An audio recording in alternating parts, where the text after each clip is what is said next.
7월 FOMC 회의까지 한 주를 앞둔 시점에서 현재 월가에서 금리 인하를 둘러싼 목소리가 갈수록 커지고 있습니다. 아무래도 금리는 동결될 것으로 보이고요. 더 중요한 건 파월 의장의 발언이 되지 않을까 싶은데요. 자세한 이야기 렉스셰어즈 한동훈 상무와 함께 얘기 나눠보겠습니다. 안녕하십니까? 안녕하십니까? 매일경제TV 저희 방송국엔 또 첫 출연으로 알고 있는데 좋은 인사이트 부탁드리겠습니다. 네, 맞습니다. 앰플리파이드. 자, 앰플리파이 TF, 한동훈 상무와 함께하고요. 네. 자, 지금 한국 시간으로 오는 31일 예정된 7월 FOMC 회의에서 금리 동결이 기정사실화된 분위기인데요. 이번 회의에서 특히 더 주목해야 될 부분이 있을까요? 솔직히 이제 일단은 크리스 월러 이사와 그리고 이제 미셸 버우먼 같은 경우가 소수 의견이긴 하지만 인사를 주장을 했었죠. 그래서 그렇죠. 그 이후에 얼마나 많은 사람들이 조금 동조를 하고 있냐가 조금 궁금하더라고요. 그래서 결국 그걸 확인할 것이 점도표라든지 그리고 이제 파월 의장이 얼마나 거기에 대해서 의견을 조금 제시할 수 있느냐가 조금 궁금한 것 같습니다. 그렇죠. 저희 크리스 월러 같은 경우가 지금 실업률은 좋게 나오고 있는데 크리스 월러가 얘기한 거는 이제 민간 고용이 조금 위험하다. 그렇기 때문에 선제적으로 해야 된다라고 했지만 여기에 파월이 얼마나 동의를 할지가 조금 궁금한 상황이고요.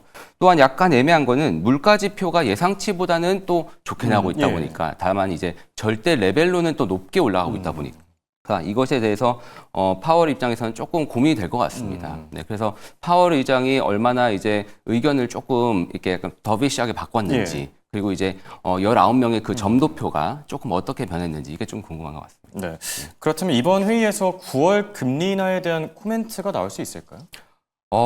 파월의 성격상 나오지 않겠죠. 과거의 데이터만 보고 판단하겠다. 더 신중하게 움직이겠다. 네, 이렇게 얘기할 것 같습니다. 알겠습니다.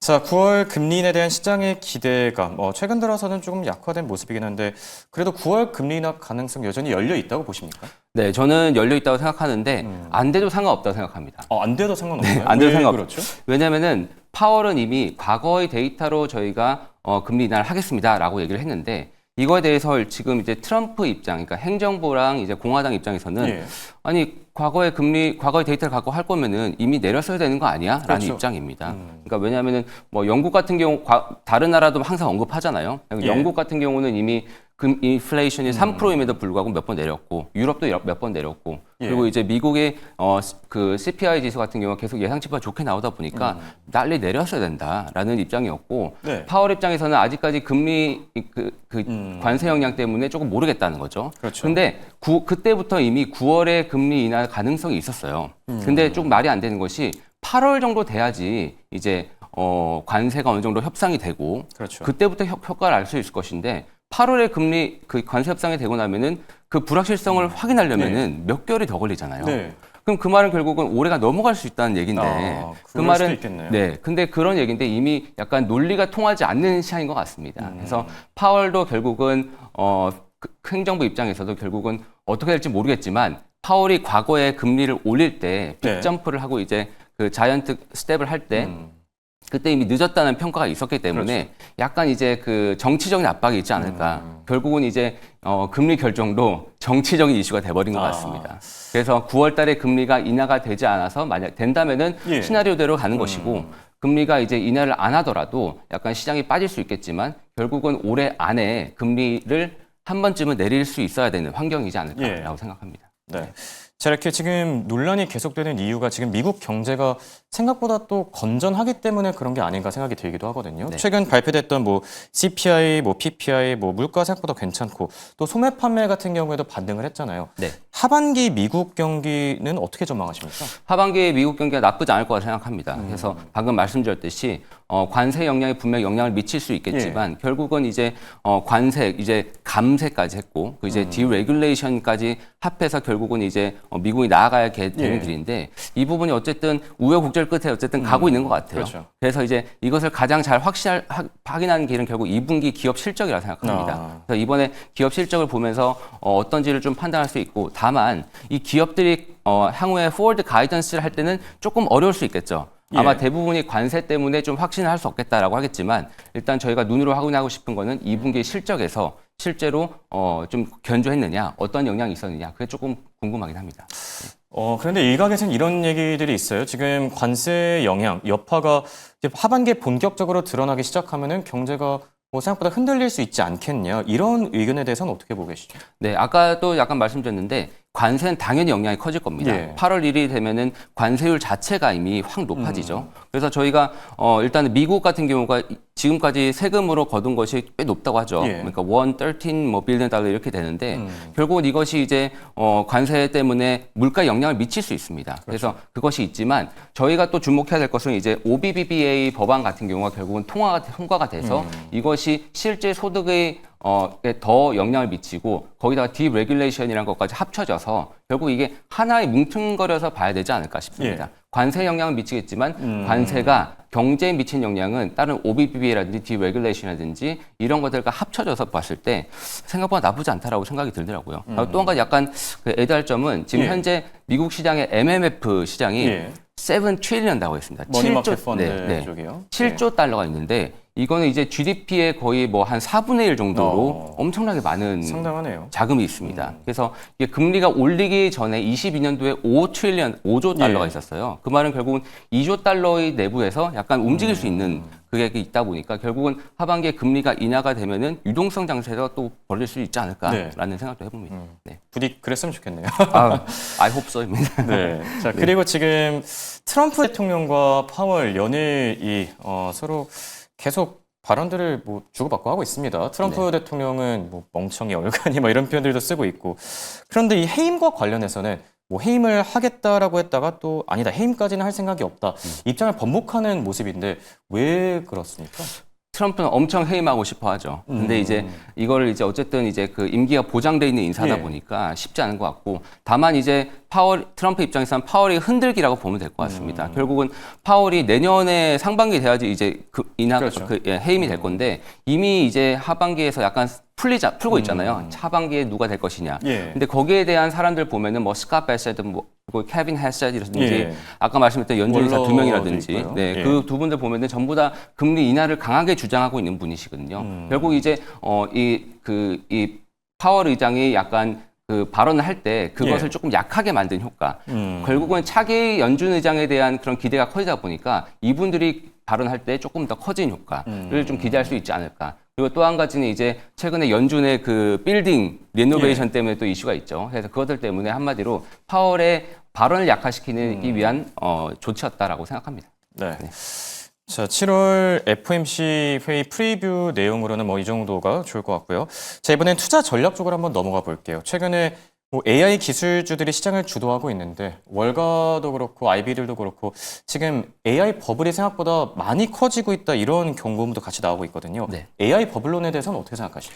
보통 이제 닷컴 버블과 비교를 많이들 예. 하시는데 상당히 일리는 있다고 생각합니다. 근데 왜냐하면 닷컴 버블 때와 비교했을 때 일부 빅테크 기업에 대한 집중도가 되게 커졌고요. 예. 그리고 이제 그러다 보니까 상당히 좀 우려가 많죠. 근데 그때와 약간 지금은 다른 게 뭐냐면은 그때 2000년대랑 지금과의 차이는 GDP가 일단 3배가 이상 커졌고요. 예.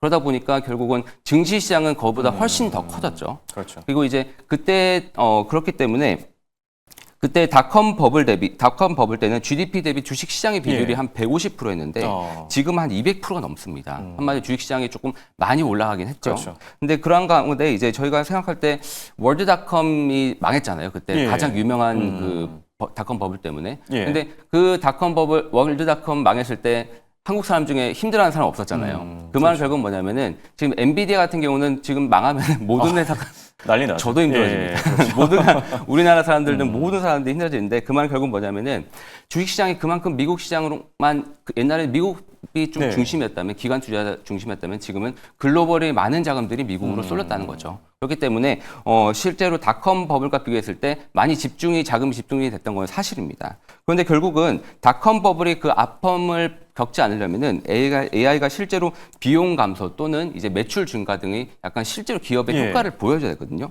근데 이것이 실제로 닷컴 버블 대비해서는 상당히 큰 효과를 내고 있지 않은가 싶습니다. 엔비디아 같은 경우도 계속해서 좋은 것을 나타내고 있고 실제로 저 같은 경우도 이제 그 AI 챗GPT 같은 기능들을 상당히 많이 사용하고 있고요. 그리고 많은 AI를 활용한 많은 뭐 산업용 로봇이라든지 예. 이런 것들을 봤을 때 실제로 그 기업들이 AI를 받아들이고 그것이 이제 성장하는 데까지는 닷컴 버블이 과거에 막 했던 것들보다는 확실히 빠르게 실제로 실생활에 많이 사용이 되는 것 같습니다. 네. 정리를 해보자면은 닷컴 버블과 뭐 비슷한 모습도 있긴 하지만 어쨌든 버블까지는 아니다 이렇게 생각하시는 거죠? 네네. 계속 성장성을 동반한 네. 네, 거라고 생각합니다. 알겠습니다. 자, 그리고 암호화폐에 대한 얘기도 해볼까 하는데요. 자, 주말 사이에 이 스테이블 코인 관련 법안이 지니어스 법안은 또 통과가 됐고 이제 클래리티 법안이랑 CBDC 관련 법안이 남아 있는데 잘 통과될 수 있을까요? 네, 제 생각에는 무난하게 통과가 될 것 같고요. 특히 이제 그 클래리티 법안 같은 경우는 과거에 CFTC랑 이제 네. SEC 약간 그러니까 애매모호한 네, 그 감독 이게 기관이 증권이냐 상품이냐 이런 차이인 네네네. 거죠. 네, 그거를 어쨌든 이제 딱 구분이 되는 것이 제일 중요한 것 같고 엔타이 CBDC 같은 경우는 참 공화당적인 생각이긴 해요. 왜냐하면 이제 그 연준에서 만들 경우에는 주 예. 자치권에 대한 그런 주 자체의 그 경제에 그 통제를 가할 수 있다라는 것 때문에 생긴 거거든요. 예. 네, 그런 것 때문에 아마 통과가 되지 않을까라고 생각합니다. 네. 자, 그리고 지금 이 가상화폐 법안 트럼프 대통령에게 갖는 의미가 또 다를 것 같거든요. 그렇죠. 어떻게 보고 계시죠?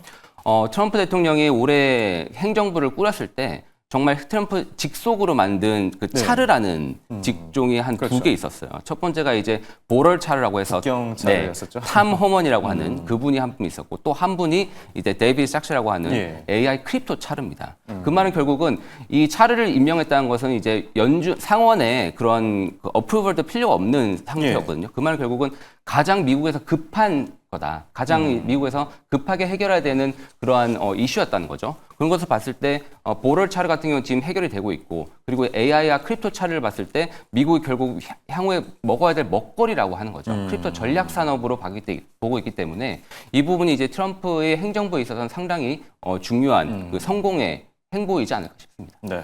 어쨌든 이 법안들이 통과되고 암호화폐 시장이 커져야지 트럼프 행정부도 어떤 뭐 나중에 평가를 받을 때 좀 성공했다 이런 얘기들이 그렇죠. 나오지 않을까 생각이 들고요.